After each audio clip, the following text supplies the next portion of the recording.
Welcome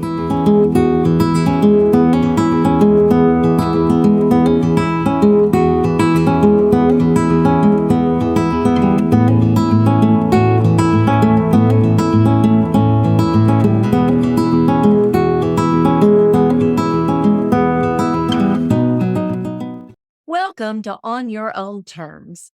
I'm Patty Talbot, and this is the place where we learn together what it takes to change the world on our own terms and in our own special ways. Today, I'm so excited to introduce you to Vera Milan Gervais. I met Vera through the network of Heroic Public Speaking. And what's so special about that community is that everybody there is there with a special message for the world.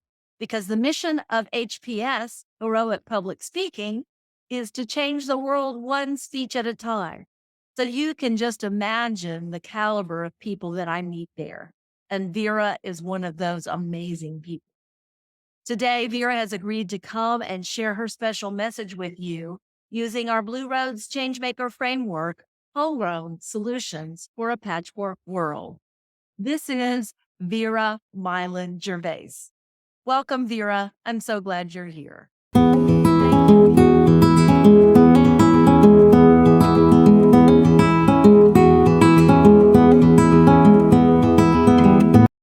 I'm of Irish and Ukrainian stock, which is the interesting combination of names that I have.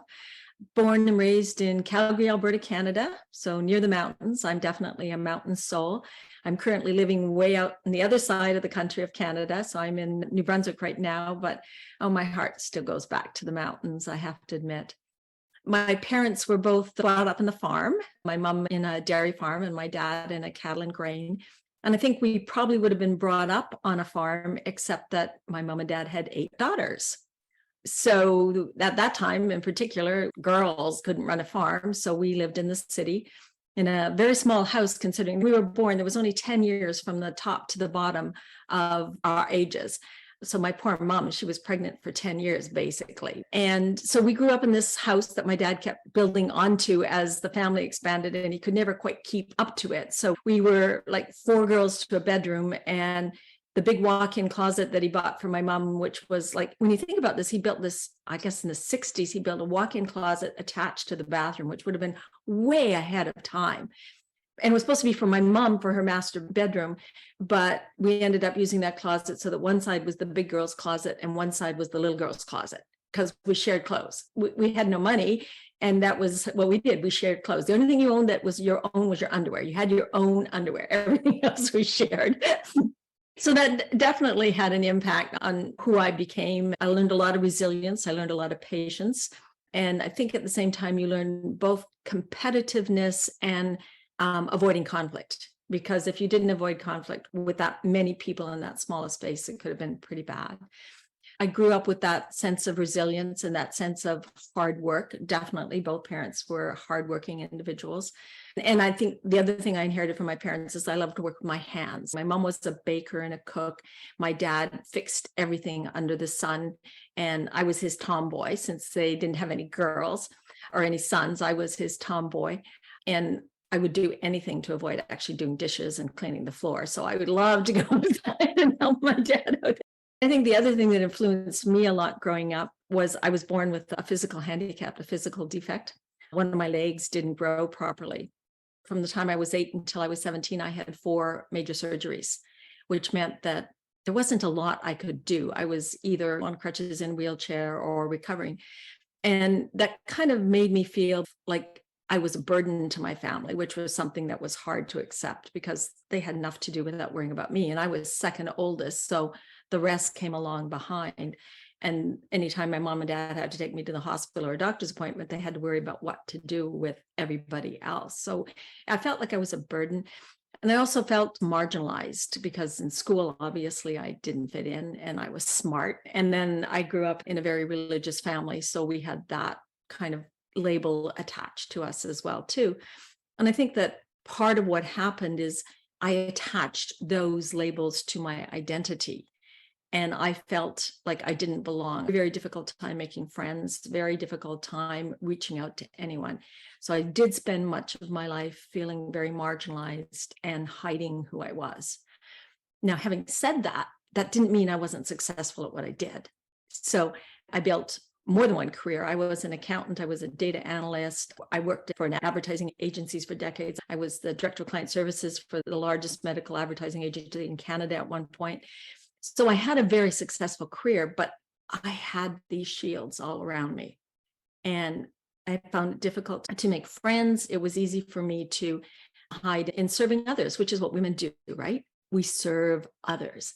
We make our husbands successful. We make our bosses successful. We make our kids successful, and we ignore ourselves.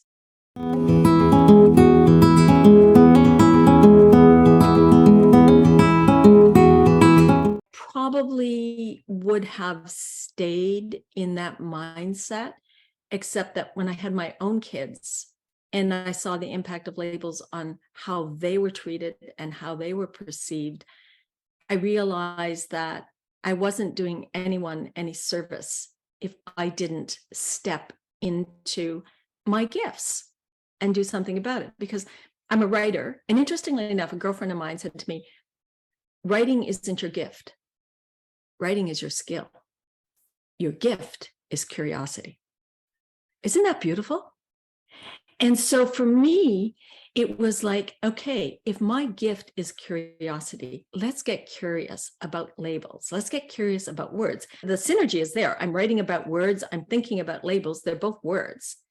And the other gift that I have is that I can simplify the complex. I'm left brain, right brain. And I think all those years of sitting there when I couldn't do anything else, and I'd read and I'd think and I'd dig into things and research because I had the time to do it, I realized that most of the time we complicate things. And sometimes, and this may not go over completely well, but I look at courses that people put online and they say, this is really simple. It will only take you 20 weeks and $10,000. And I'm going, if it's really simple, why is it going to take me 20 weeks and $10,000? That doesn't make any sense. Because I can comprehend complex things, like from the math and physics background that I have, and then in the communication arts background that I have, I know how to simplify it. So I spent years as a medical writer, and I would be taking information from all these complex texts and doctors' seminars and whatnot, and I would be writing the patient education brochures that you pick up in the doctor's office or in the pharmacy. And what my goal was to make it so that my father with a grade 8 education could understand them, or a woman who was dealing with 8 kids like my mom could read it in 3 minutes and pick up the gist of what she needed to know. So when I approached the whole labels concept, it was, okay, how do I take this complex aspect of the way in which we see ourselves and turn it into something that's accessible to everyone? And I guess because I play with metaphors, I was looking for a metaphor because people understand metaphors. People just love metaphors. And it's okay. So what are labels? And as a words person, okay, labels are what we wear on our clothes. As an advertising person, labels are branding. Branding is image. What does image do? It tells us how we feel. So extrapolate all that back together. Word labels, the way things we speak, the things we hear, the things we think, we put into our brain because our brain loves little boxes. They elicit thoughts and assumptions about what that means. And then we believe that, and that sets the limits on our life. So limiting beliefs are basically just the boundaries we set for ourselves or somebody sets for us. The brain doesn't know the difference between truth and fiction. So if the brain doesn't know the difference between truth and fiction, it believes what it hears. And if we say, I can't do that, you don't try. If you say, I don't deserve that, you don't go for it. If you don't try, nothing's going to happen. It becomes a fulfilling prophecy. So what we believe we can or can't do and what we believe we do or don't deserve affects who we are, which means that our identities are indeed based on words. It's such a simple concept. And yet there's books like this, like huge, great, big, thick books written over the centuries about who we are and how do we define our identity and all that kind of stuff. And I've read a lot of them, and there's a lot of merit in a lot of them. But if we complicate things, we make it inaccessible to everybody. And one of the biggest learnings I had on this journey was that I do not have to find myself. I just have to become myself. And that person is going to continue to change and to evolve and to be a different person. I'm a mother of 2 adult children now, 2 independent adult children. My identity as a mother is completely different now than it was when my kids were 4 and 7 and we moved them across the country to a new location. And my identity as a mother is completely different than my identity as a daughter or as a sister. And as a matter of fact, because I have 7 sisters, my identity as a sister has 7 different variations as well. We don't have to be one thing. We can be as simple or as complex as we want to be in any given situation. Once I adopted the thought process that labels affect our identity, I started looking at the way that affects the way we show up in the world. So as a woman, and I've been a trailblazer most of my life. I was like the first accountant in the firm I worked with. I was the first data analyst. I was the youngest and probably only female director of client services at the ad agency. I've done so many things like that where I had to trailblaze. And in some cases, it was like bushwhacking when you went through it. But I think I could do that back then because I felt I had nothing to lose. I told you I had put all these vaults around myself. And so I did it without worrying about what other people thought because I didn't think anybody had any positive opinions of me anyway. But as I was, when my husband and I started, even when I was in the advertising agency, but definitely when my husband and I started our business, which is 1991, so a few decades ago, you're starting to work with women and you're seeing all of these women who have so much skill, so many capabilities, and they're not recognizing it in themselves. Forget about other people not recognizing it. They're not recognizing it in themselves. And I think that part of what it was is they accepted this, okay, I'm a girl, I'm going to be a mother, I'm going to do this, I'm going to do that. Whatever the labels are, they just put boundaries around themselves. And I started to look at what happens if we can change that. I'm still talking about words and labels, but my focus has gone towards women because after the pandemic, women have demonstrated that we hung together, like we kept things together for everybody during the pandemic. And men have recognized that maybe women had some of the right ideas about balance in life. And because we are the caregivers of everyone, if we can change the mindset of women, we can change the world. I truly believe that. And so my focus has switched. I decided I was going to speak and write, obviously, because I'm a writer, but speak because I wanted the message to get out there quickly. Years of marketing and advertising said, you've got to get a message out there, you need reach. So I studied public speaking and I've been doing keynotes and workshops. And I've got a book that's coming out in the fall. And I'll come back to that for a sec because it's all under the concept of Wordz We Wear. But the focus that I have, that I've realized where I'm going, is leadership in women, not women in leadership. And that's a very conscious decision, because if we say women in leadership, we're giving the power to leadership. When we say leadership in women, we're giving the power to women. And women are leaders. Even if you don't lead an organization, you lead your family, you lead the volunteer organization, you lead the fundraising, you lead the caregiving that's being done for your parents. We lead in so many ways. We don't call it leadership, we call it coordinating. Oh, I'm a coordinator. I'm a project manager. I'm a mother. You're a leader. And if we embrace that concept that we are leaders, then we can start to make the changes that are necessary because we can believe in ourselves. And I think for me, the reason that I stepped into this, because this is rather late in life for me to decide I'm going to take on a new career, but I realized that I can't say we can do more and we deserve more unless I walk the talk. And so when I developed the program Wordz We Wear, I consciously choose how to show up with my gifts. Because if I don't share my gifts and you don't share your gifts, we're doing an injustice to what the universe has given us. The huge realization I have is that when we don't share, it's not because of fear, it's because we're being selfish. And we really have to stop being selfish.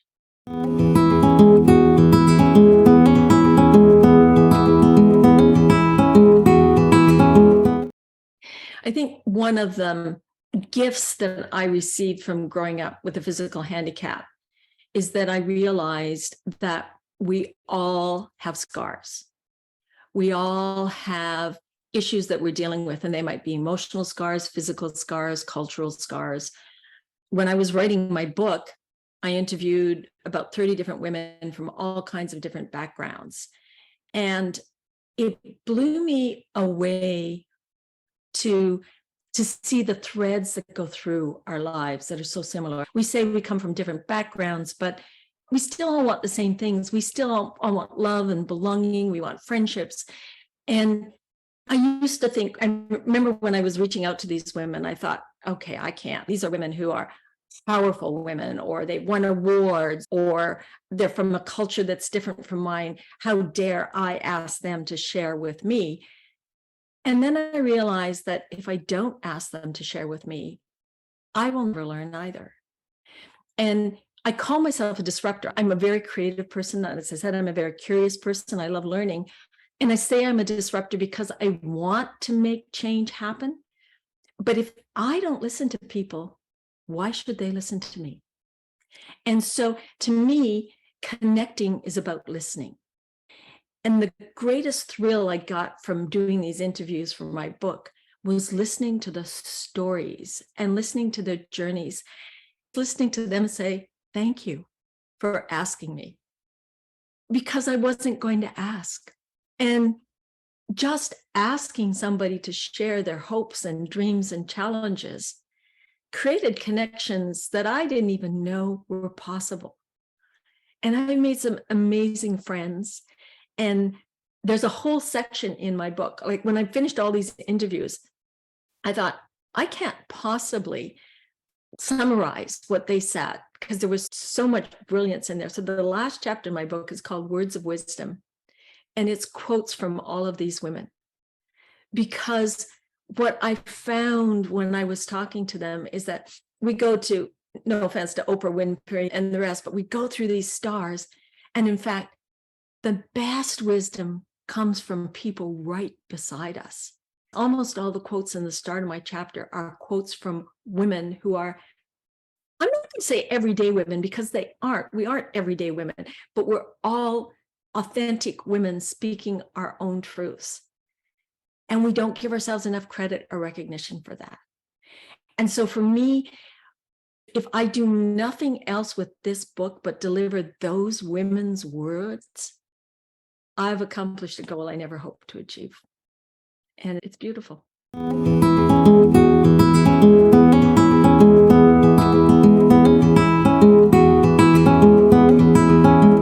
My dream is that we can all own our identities, not be told who we are, not be told what expectations we have to live up to, but that in fact we could choose to embrace whatever possibilities are in front of us, to believe in ourselves. It's not difficult for people to embrace it. Like it's not, you don't need a 10-week course. I've sat with people in an hour and it's changed their lives. And the key is to get rid of the thoughts that hold us back and start putting thoughts into our brain of how we want to be and how we want to show up. So that, as I said, our brain doesn't know the difference between truth and fiction. So if you say, I can't do this, you're not going to. If I say, okay, oh my God, I've never been on a podcast before, I don't want to be on a podcast, I'm just going to stand here and I'm going to shake. But if I say, look, my message is more important than my fear, I'm going to get up here and I'm going to speak from my heart. And that's what I want for women. I want us to find our voice. We have voices. We hold them back. One of the ladies I interviewed said to me, We weren't taught to show up. We were taught to shut up. Oh, I still have goosebumps when I say that, because that's so true. And so we need to find our voices. And maybe those voices won't start at a presidential level or at a CEO level, but maybe they will start at a level where we're helping one another, where women can actually support one another and anyone else. Like, my message is aimed at women, but it's true for any marginalized group, any cultural group. We need to own our identity by owning our words and our thoughts. Because if we change the way we think about ourselves and we change the way we talk about ourselves, we're going to change the way our children and our sisters and our husbands and our fathers and everyone else coming afterwards is coming. Those words are powerful. Labels are so powerful. They put people into boxes. And the only way we're going to get out of those boxes is to say, I'm going to step outside. There's a whole chapter in my book, and I've done a couple workshops on nicknames. The nickname you give a child affects what they expect they're going to be in their life. You call a little girl princess, and she thinks she's going to be looked after. She has to be feminine. She can't rock the boat. You set her up for a very confined space in life. And you call somebody chubby or fats or tuts, and they think that's who they are because you're their parent. You're somebody who's inspirational to them, and they're going to live up to what they see you doing. And then they wonder why kids don't feel like they're good enough. It's because you're giving them labels that make them feel like they're not good enough. So even if we change the nicknames we have for people, it could make all the difference in the world.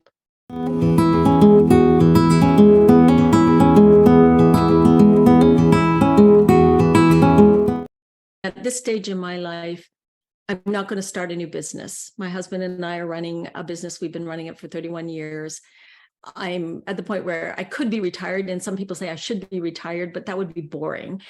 So I'm trying to actually focus my energy. And so the way I've been going at delivering my messages through speaking, through keynotes, but also through workshops, because I've discovered that if I can reach people on a workshop level, then I can help to integrate the learning. I want to reach people, and if I can reach them through the speech and through workshops and implement it, then it's going to spread the message itself. It's not about me so much as it is about the message.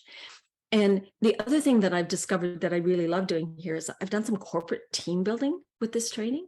We have people sitting around a room who say, you're the project manager, you're the coordinator, you're the writer, and maybe not the role the person wants. And so I've had some incredible experiences doing corporate workshops with people where we just said, okay, tell me what you do, and listening, back to what we were talking about earlier, listening, truly listening to what somebody wants to do or believes they're doing, and then helping other people see. There's one lady that said, clients love me because I'm OCD. OCD is a negative word. Clients love you because you're reliable and trustworthy. I was like, whoa. And then the whole group fed around and said, yeah, you are. I know I can trust you. Think of the validation that comes with that. So that gives me so much joy. So I want to keep speaking. I want to keep doing the workshops. My ideal would be to get a TED Talk, not just to get a TED Talk, but just for the reach, because that's my marketing background. It's like, how do we get reach, right? And so I would love to do that. My book is coming out this fall. Story is how we have communicated over centuries and generations. And if you think about what we don't do enough is tell our stories of courage and courageousness. Every single woman out there has a story. Every single person out there. It's not just women. As somebody who's grown up with a handicap, I remember one time a little girl pointed at me, and because I have scars all over my legs, and I was in a pair of shorts and you could see the scars, and she goes, Mommy, what happened to that woman? And the mother goes, shh, shh. And I went, no, let her ask. Those scars are part of who I am and who I can become. And she has to know that scars are part of her life. And so if we can tell the stories, whatever our stories are, the people who arrive as immigrants, the people who've lost children, the people who've adopted children, the people who've lost spouses, people who have intermarried and dealt with all that, people who've dealt with bullying or death or violence. Those are stories that need to be told, because in telling our stories, they complete us. They help us recognize that identity isn't something far away. Identity is who we are now, how we accept what's happening, and how we grow, because we keep taking the next step along our path. And we don't know who we will become until that very last day when we look back and we can say, I'm proud of who I became.